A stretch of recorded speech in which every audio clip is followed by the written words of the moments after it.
Fala, caneta preta, vamos aqui para o simulado 5, né, de você. Cachorro aqui que tá no meu pé.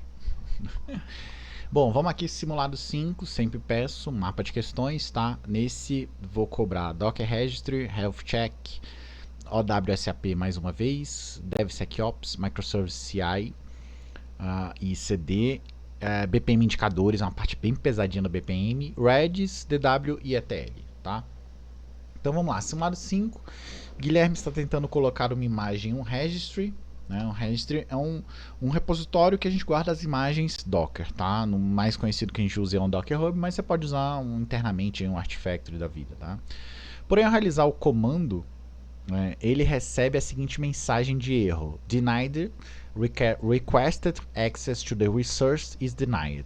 Qual comando deve ser utilizado para permitir que Guilherme cumpra o seu objetivo, tá? É uma questão de certificação essa aí, tá, pessoal?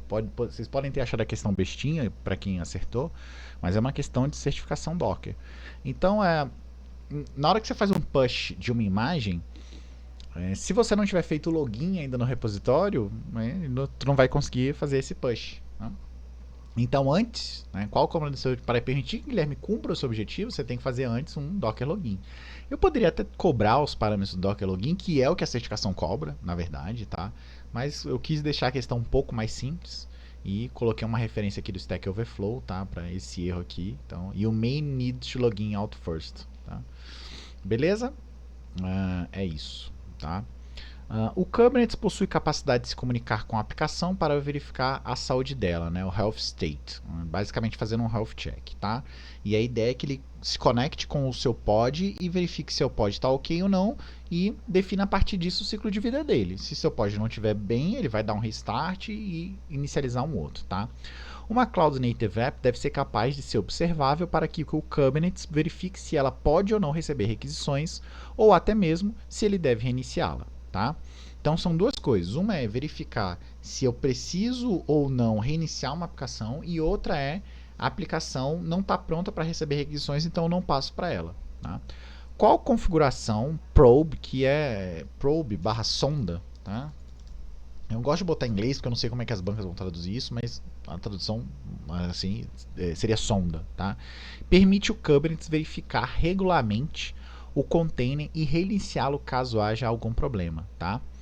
Kubelet Control Plane, Readiness, Liveness e o Kubescheduler. Bom, então lá na arquitetura do Kubernetes, eu sempre falo para você ir atrás dos componentes, tá? Então, components, Kubernetes, beleza? Isso aqui já caiu algumas vezes já em prova, então essa figura aqui, tá? Então saber a definição disso, o etcd caiu recentemente no Serpro. Então, as bancas, dá para saber que as bancas estão cobrando isso aqui, tá? Uma das funções do Kubelet, né, é justamente ser um agente dentro dos nós, tá? Para conseguir essa comunicação com os pods, tá? Então, na definição aqui, o componente responsável por fazer isso é o Kubelet. Então, o componente que faz justamente isso, né, verifica se o pod está ok e restarta ele é o Kubelet. Só que eu não estou perguntando qual é o componente, estou perguntando qual é a configuração que permite. Então, sua aplicação ela pode usar dois tipos de configurações que são definidas através, por exemplo, de um Helm, que é o Liveness e o Readiness. Liveness diz se sua aplicação está up ou down, tá? Se sua aplicação está down, depois de um threshold, ou seja, de um número máximo de tentativas, o Kubernetes vai lá e restarta o teu pod, beleza? Deleta o teu pod e cria um novo. O outro conceito é o conceito de readiness, que é o seguinte: a sua aplicação está up, mas ela ainda precisa ir lá no banco de dados, estabelecer um pool de conexões, ou precisa ainda fazer uma série de preset ali para de fato começar a receber requisições. Então ela ainda não está ready, ou seja, no service, no componente service, ele não delega as requisições para o seu pod. Então ela não está ready. E se por algum motivo deu algum pau e ela está ready e passa a não ficar not ready, o Kubernetes não reinicia ela, ele só não passa mais requisições para ela. Então tem esses dois conceitos, o readiness e o liveness. Como que ele faz esse pré-check? Tem três formas de você fazer esse pré-check. Ou o Kubernetes fica batendo numa URL REST da sua aplicação, E aí, se você devolver algo entre 200 e 399, isso quer dizer que está ok. E se você devolver algo fora desse range, não está ok, tá? Ou pode ser através de um comando exec via shell, tá? Então ele pode bater lá no exec da vida e verificar, fazer um shellzinho e verificar se existe esse determinado comando ou não. E a outra forma, cara, esqueci a outra forma. Nossa, é o HTTP, é o exec e acho que é file system, outra forma. Deixa eu só ver aqui. Esqueci mesmo. Eu uso 100%, aliás, 99% das vezes eu uso o HTTP. Eu precisei usar esses dias o exec. Aqui ó, Liveness Probes, tá? Então, HTTP, TCP Socket Probes. Então, outra forma seria via TCP, aqui ó, entre 200 e 399, HTTP, o exec, verificar se tem um determinado comando ou não, né? E o TCP Socket Probes assume a Successful TCP Connect. Então, ou você pode fazer via um socket TCP, tá? O mais comum é via HTTP, depois eu executo o exec, e eu nunca fiz via socket, tá? Então tem essas três formas, tanto para o liveness quanto para o readiness, beleza? São conceitos muito utilizados no dia a dia do desenvolvedor, tá? Então aqui está um exemplo ó, dele fazendo uma configuraçãozinha, aqui está um YAML e aqui eu defini aqui ó, o conceito de liveness probe. Então eu digo que para o Kubernetes verificar se minha aplicação está live ou não, ele vai fazer um get nesse path actuator health aqui na porta 8080 e vai ter um initial delay de 30 segundos. Ou seja, só depois de 30 segundos ele vai começar a bater nisso, tá? Tem outras aqui, ó, o exec command, eu posso definir também. E ele tem também um threshold, uma configuração de threshold, mas não fala aqui, mas na própria documentação, né, do Kubernetes tem ali o número máximo de tentativas que você pode fazer depois de X tempo e tal, tá? Para ele não reiniciar o seu pod. Então é isso, Liveness vai reiniciar o pod, o Redis não reinicia, só não delega mais serviço, beleza? Conceito muito importante que a gente usa muito no dia a dia, ainda não vi essa parte de health check ser cobrada ainda em prova, tá? Segundo o CBOC, o indicador é uma representação de forma simples ou intuitiva de uma métrica ou medida para facilitar sua interpretação quando comparada a uma referência ou alvo. Sobre eles, assinale a alternativa incorreta, tá? Questão muito difícil sobre indicadores, questão pesadíssima, tá? Rafa, errei essa questão, não é possível que isso já foi cobrado em prova. Já foi cobrado em prova. E eu basicamente elaborei essa questão a partir dessa questão aqui, que eu já errei essa questão inúmeras vezes, tá? Essa questão aqui, ó, cara, quando eu fiquei sabendo disso, que de fato existem 12 características para o PPI, tá? E eu, nossa, eu vou ter que decorar essas 12? Vou, porque essa questão cobrou.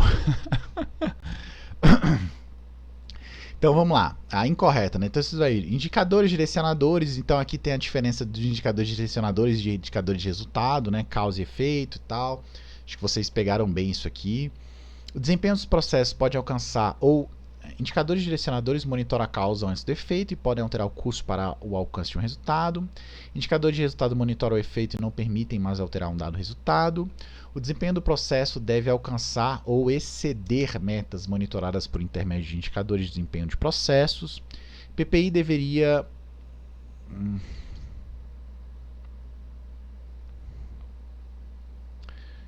Aqui ficou ruim. PPI deveria... PPI permite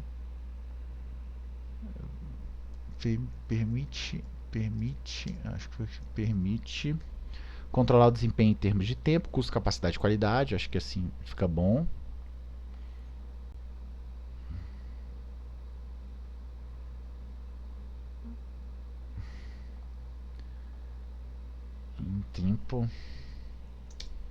Em tempo, custo, capacidade e qualidade. Ok.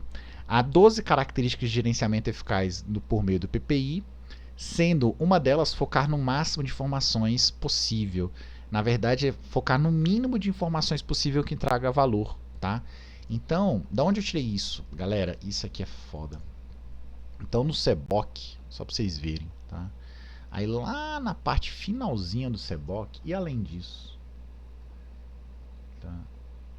Lá na parte finalzinha aqui do CBOC, vai ter essa imagem aqui, ó.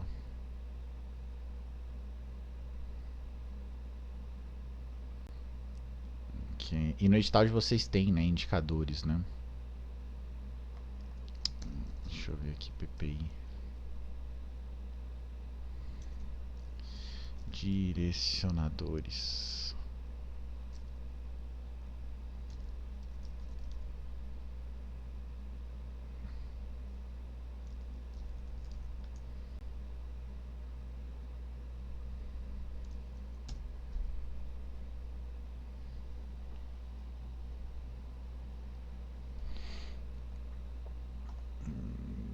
Indicadores de... Ah, tá aqui, ó. Determinando o PPI e os padrões de medição, tá? Então lá no CBOC tem aqui, ó. PPI deriva dos objetivos do processo. Ah, acho que é isso que eu quis dizer, ó. PPI deriva dos objetivos do processo e permite controlar o desempenho, né? Em termos de tempo, custo, capacidade e qualidade. Há 12 características. Aí quais são essas características? Alinhamento, responsabilidade, tendência acionável, poucos em número, né? Ó, PPI deve focar em poucas informações de alto valor, tá vendo? Aí você fala, pô, Rafa, não é possível que isso já foi cobrado já, cara. É justamente essa questão aqui, ó. Deve ser simples, deve focar no máximo de informações. Isso aqui é incorreto, né? Cara, quando eu fiz essa questão, eu falei, putz, eu vou ter que decorar as 12 características do PPI? Sim. Vou ter que decorar. Então eu decorei, então você vai ter que decorar também, tá?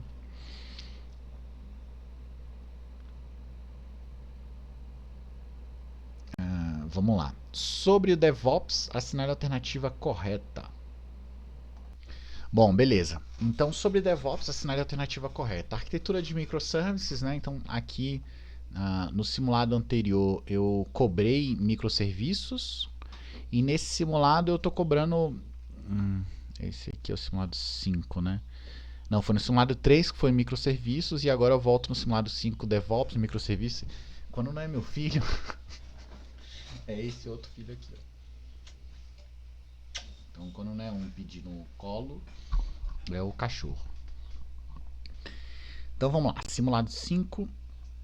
Vários conceitos de DevOps aqui, tá? A arquitetura de microserviços pode ajudar a organização a estruturar a entrega de software de modo que ela apoie a agilidade dos negócios. Uma das formas de fazer isso é através do Continuous Delivery. Excelente, tá?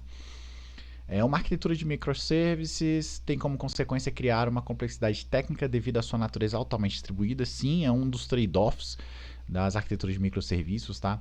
Se você não sabe lidar com essa arquitetura distribuída e os problemas que ela traz, você com certeza vai ter mais problema do que solução em arquitetura de microserviços, tá? A automação de tarefas repetitivas é crítico numa equipe ágil. As ferramentas do DevOps são críticas, são essenciais para inicializar e manter. Automação de tarefas repetitivas é crítico. A automação de tarefas repetitivas é crítica numa equipe ágil. As ferramentas de DevOps são essenciais para inicializar e manter essa cultura na organização. Deploy frequente exige entrega frequente, o que torna as ferramentas o coração do DevOps. Na verdade, DevOps não é somente sobre ferramentas, né? Eu gosto muito dessa imagem aqui, ó, DevOps Teams, we are DevOps, right? Então, a equipe de DevOps falando, I want to change, ou seja, eles querem mudanças rápidas, né? A equipe de operações, eu quero estabilidade, que são grandezas inversamente proporcionais, né? Entregar mudanças rápidas e manter o ambiente estável. E a equipe de DevOps, você tem uma equipe de DevOps, tem um cara no meio falando assim, I want a new job. Então, off, confusion, né? Então, não existe um time DevOps, tá? Não existe um job DevOps, não existe DevOps somente como cargo, não existe DevOps somente como ferramentas, tá? Eu gosto dessa outra imagem assim. DevOps is something Ops does, DevOps something DevOps Dev does e DevOps is a separate team. Nenhuma dessas é a correta, né? A correta está aqui. DevOps is the company culture. Então, se você precisa dizer qual é o coração DevOps, não é o time, não é a ferramenta, não é o cargo, mas sim a cultura, a mudança na cultura. Tá? E coloquei também, mas claro, as ferramentas fazem parte do DevOps, mas não são o coração do DevOps. Tá? Eu gosto bastante desse periodic table aqui, de todas as estruturas que tem, né? Source Control Management, Database Automation, Continuous Integration, Test Configuration, Deployment Containers, Release Orchestration, Cloud, AI Ops, Analytics, Monitoring, Security Collaboration. Tá? Eu gosto bastante dessa imagem aqui. E um outro termo que está dentro do DevOps, que a gente sempre vem falando aqui, é a parte de Continuous Integration, Continuous Delivery, Continuous Deployment, tá? Isso aqui já está mais do que cobrado. Eu gosto bastante dessa imagem aqui também, de um curso de DevOps que eu fiz na Coursera, que ele fala justamente dessa linha, né, de automação, desde o Continuous Integration até a entrega de deploy rápido em produção, tá?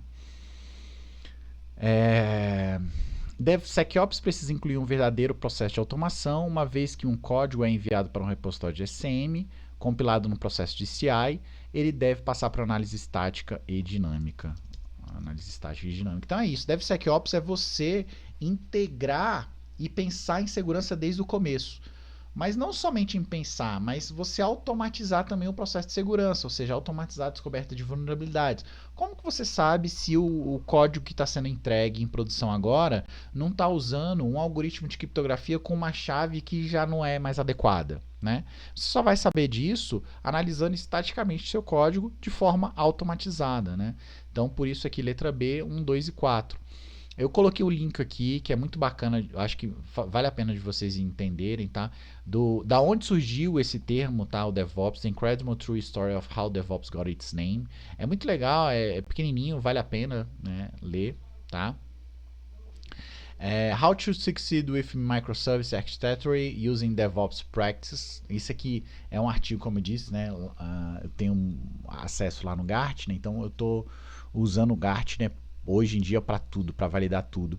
E ele fala bastante disso, né, de uma arquitetura baseada em microserviços, os seus desafios, os seus trade-offs, as suas abordagens, como deve ser construída e como o DevOps faz parte disso, né, de ser fracamente acoplada, de ter ser altamente coesiva, né, exposição de interfaces, single response responsibility, né, independent deployment, independent scalable. Você só consegue isso se você tiver um bom ciclo de DevOps, tá? Então eu gosto bastante desse artigo aqui também, que ele fala justamente isso, tá? E esse aqui, que são assim coisas que o DevOps não é, tá? Então, DevOps não é sobre um time, DevOps não é sobre um job title, DevOps não é uma ferramenta, o que eu mais gosto é esse aqui, ó, It's not a separate team, que é aquela imagem que eu mostrei, e DevOps não é ferramenta. Muita gente fala, estou usando ferramenta, então sou DevOps. Não, DevOps não é sobre ferramentas, e DevOps não é ser sobre automação. DevOps é tudo, automação é ferramenta, mas básico, englobando tudo isso, é a mudança de cultura, tá? E três coisas que DevSecOps não é, né? Então, um artigo aqui bacana sobre o que DevSecOps, né? Acho importante levar também, tá? E uma ferramenta aqui que eu trouxe o conceito, né, de análise estática e análise dinâmica. Análise estática você está olhando o código ali em tempo de compilação, né? E análise dinâmica você, em tempo de execução, você consegue mensurar se seu código está plausível ou vulnerável a SQL injection, a um cross-site request forward e afins, tá? Então tem essa diferenciação entre os dois, beleza? Eu gosto bastante dessa imagem aqui. Legal, então DevOps, tá? No top 10 do OWASP, existe uma falha que ocorre quando uma aplicação web está buscando por um recurso remoto sem validar a URL fornecida pelo usuário. Isso permite que o atacante forçar. Ei, Tunica. Isso permite o atacante forçar a aplicação a enviar requisições para outros destinos não previstos. Qual falha é essa, né? Então, é importante lá no OWSAP, pessoal, você entrar lá, tá? Cadê aqui? OWSAP, pronto. Você entra no OWSAP, tá? Tá aqui, ó, top 10 aí, tá? E você entender as características de cada um deles. Por quê? Numa prova que eu fiz a redação foi justamente o seguinte, ela dava na época de 2017, ela dava um problema desse, aí o tópico A, B, C, né, cada um valendo, sei lá, X pontos. Aí no tópico A, para você descrever qual é o problema, no tópico B, você descrever como se prevenir dos problemas, aliás, no tópico B, como se elencar os cenários, e no tópico C, como você se prevenir isso. Então você tem que saber isso, descrever o problema, elencar os cenários e como se prevenir. De todos eles, porque você não sabe qual vai ser cobrado, tá? Na minha prova caiu XSS, mas na sua prova pode cair qualquer um desses aqui na redação. Então tem que estar preparado para descrever isso. A WSAP as bancas gostam bastante, especificamente a FGV, tá? Então eu cobrei o Service Side Request Forward. Por quê? Porque eu fui lê-lo e eu tava na dúvida, e justamente para diferenciar, né? Eu fiquei, cara, qual a diferença desse aqui pro Cross Site Request Forward, né? E aí eu fiquei na dúvida entre eles, por isso que eu resolvi fazer uma questão. Porque a ideia do Cross-Site Request Forward é você sequestrar a sessão do usuário, né? Fazer com que sua aplicação web faça requisições que não são o seu usuário fazendo, mas sim um atacante fazendo. Então, como você se previne isso? Através de tokens e afins, né? Mas o Server-Side Request Forward ele é um pouquinho diferente. A ideia do Server-Side Request Forward é você sequestrar de fato o servidor, ou seja, enquanto o Cross-Site Request Forward tem como alvo o usuário, o Server-Side Request Forward tem como alvo o servidor, né? Então é você entrar aqui, por exemplo, aqui, ó, que você está fazendo uma requisição para o servidor, né, usando a API e tal. Então você faz a mesma requisição falando para ele consultar o localhost admin e ele te devolve dados relacionados ao localhost admin, né? Ou seja, você fazendo uma requisição no loopback local do servidor e devolvendo isso para o usuário, né? Então é isso. Aí eu fui entender, tá, beleza, entendi. Então, mas botei um artigo aqui também, ó, the difference between cross-site request forward e o server-side forward, tá? Nossa, é muita propaganda hoje em dia. Navegar na web é um caos, né? Então coloquei a diferença dos dois aqui, ó. Conclusion. While cross CSF, CSF vulnerabilities are very different, they are both enabled by same problem: a failure to proper user URLs by the server. When looking for potential vulnerabilities, o target, que eu acho que tem algum lugar aqui que ele fala o target, ó.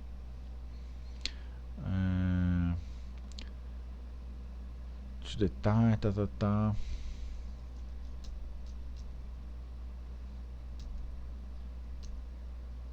ó. However, the two types of vulnerability differ greatly in target of the attack. Cross-site both exploit the web server. However, only CSS exploits are actually designed to attack the target, né? To attack the server, né? Então, the target of the CSSF is the user, né? Enquanto o ataque, o alvo do server-side é o servidor, né? Então, vou até botar isso aqui.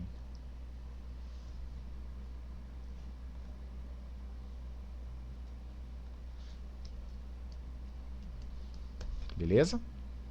Então, saber descrever cada uma delas, os possíveis cenários, né? E como se prevenir, tá?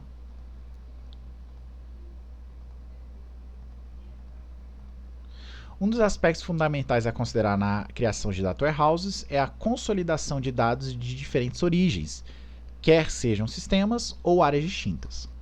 A parte reservada para a recepção de dados a partir de suas fontes, armazenando os dados até que todos os dados recebidos estejam sincronizados, é conhecida como...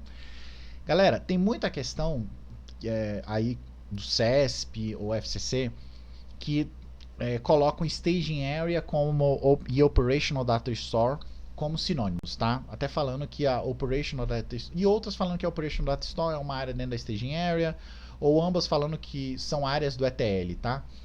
Então tem muita questão que me dá uma misturada nesses termos. Aqui é a Staging Area, tá? A definição de Staging Area. Eu gosto bastante desse artigo aqui, ó, no Medium, Staging Area e ODS, porque ele separa os dois, tá? Então ele dá um pouco aqui a figura da Staging Area, tá? Então fala que é uma área volátil, que os dados podem ser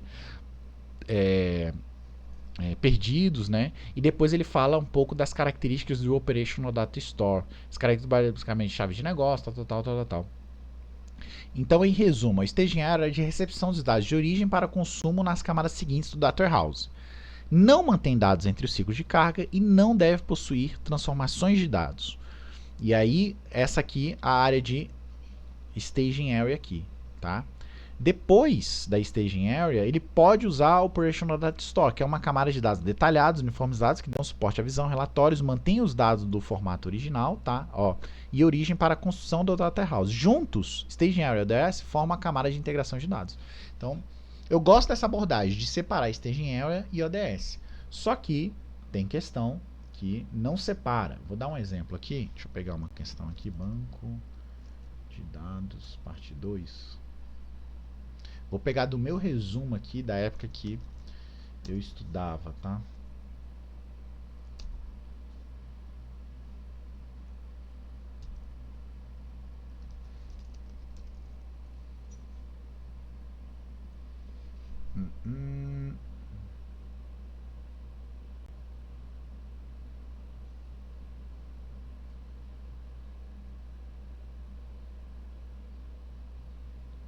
Aqui, ó. Algumas aqui, tá? Então vamos lá. Primeiro aqui, ó. Importante componente de um data warehouse é o data staging area, então aqui ele está falando que a função da staging area é extrair, transformar e carregar dados. Tá vendo que lá no artigo ele fala que a staging area é uma área depois do ETL, ou seja, não há transformação, né? Mas aqui veio como certo. Eu não gosto muito dessa definição, que fala que a staging area é o ETL. Não gosto disso, mas já caiu na prova. A outra, ó. Armazenamento intermediário que facilita a integração no ambiente operativo da utilização do... Aí aqui falando da Operational Data Store. Então, a ideia é que alguns, né, falam que a Staging Area e a Operational Data Store são sinônimos. Eu não gosto muito dessa abordagem, eu gosto bastante dessa abordagem aqui, desse artigo, tá? Então, o Staging Area é uma área anterior ali. Caso você queira persistir esses dados, você usa um Operational Data Store para isso, tá? Então, gosto mais dessa abordagem aqui, por isso gabarito letra B. Mas nem coloquei o ODS ali para não dar margem para confusão, tá? Questãozinha de Redis, de NoSQL, né? Redis é um banco NoSQL do tipo chave-valor. A respeito dele, assinale a alternativa incorreta. Então, peguei as principais características do Redis, tá? Fui no Tutorials Point, tem esse artigo da Amazon aqui que eu acho que vale a pena dar uma lida. O Redis não está mais exposto, específico no edital de vocês, mas como eu já venho dizendo assim, pode cair, assim como caiu o Mongo para CGU e só tinha NoSQL lá, tá? Então, e como já estava, de repente pode ser que o examinador deixe cair, deixe uma questão de Redzinha lá. Então é você entender as principais características dele, um in-memory database, chave-valor, algumas operações bem básicas do tipo, cara, como que eu faço para setar uma chave, como que eu faço para obter uma chave, tá vendo? Foi justamente o que eu cobrei. Operações bem básicas. Então, qual é a incorreta, né? É um banco open source, escrito em C, baseado em chave-valor, sendo que as chaves podem conter strings, hashes e listas. Pode ser considerado um in-memory data store, pois armazena toda a base de dados em memória para permitir baixa latência e alto throughput. Isso aí mesmo. Possui uma arquitetura de replicação de dados que funciona assincronamente, onde o dado é copiado para os múltiplos servidores. Então, você tem um servidor de Redis customizado, master e slave, salvou o dado em um, assincronamente ele sincroniza com os outros, tá? Redis, assim como Neo4j, possui suporte para dados geoespaciais. Sim, os dois possuem esse suporte, tá? Para dados geoespaciais, tanto Redis quanto Neo4j. Aqui é uma questão um pouquinho mais difícil, que para ter certeza, você teria que saber que o Neo4j também possui suporte a dados geoespaciais, tá? E o comando persist é utilizado para associar uma chave a um valor, não é o comando persist, mas sim o comando set, por isso errado aqui, beleza? A última questão, assinale a alternativa correta a respeito da modelagem multidimensional. O modelo Snowflake possui uma tabela fato central e uma tabela para cada dimensão ligada diretamente a ela. Beleza, é isso aí mesmo, né?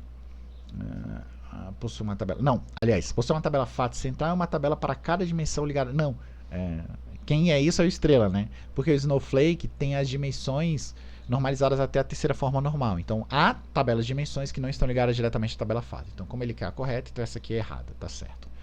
Na tabela fato são armazenadas duas características, as métricas, que são os fatos propriamente ditos, e as chaves estrangeiras, que servem para ligar os dados das dimensões com a fato. É isso aí mesmo, certinha, tá?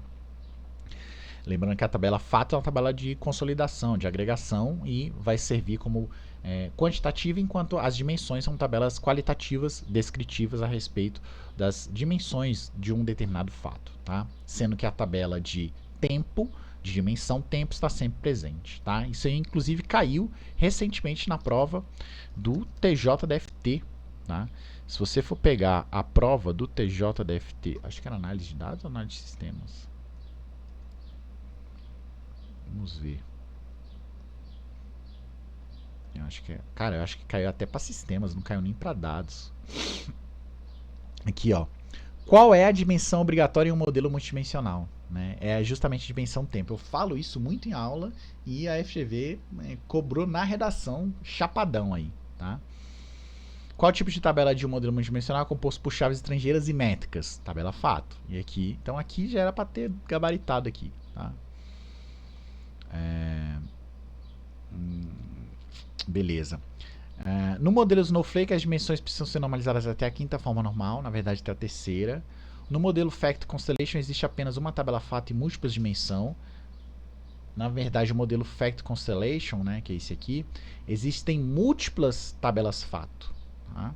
Então, errado aqui. Tá? It's a collection of multiple factor tables having some common dimensions table. Então, eles têm algumas dimensões em comum, mas eu tenho outras dimensões que estão ligadas somente a uma tabela fato específica. Tá? Existem 6 tipos de fatos, dentre eles o fato temporal, que serve justamente para acelerar o desempenho das consultas através das métricas aditivas para somar as dimensões. Tá? Então, quais são os tipos de tabela fato? Até botei aqui. Não existe o tipo fato temporal, tá? Existe uma tabela fato chamada de snapshot periódico, que você até poderia justificar, Rafa, o snapshot periódico é análogo ao temporal, beleza. Só que o que torna errado aqui é a próxima definição, né? Que serve justamente para acelerar o desempenho das consultas através de métricas aditivas para somar as dimensões. Não. Aí está mais para a tabela de agregação e consolidação, tá? Então, essa aqui, a tabela fato de agregação, ó, que tem a função de acelerar o desempenho das consultas. E a consolidação tem as métricas aditivas para somar as dimensões. Então, de fato, essa aí está errada. Né? Mas só de você saber que você precisa entender que existem os 6 tipos de fatos.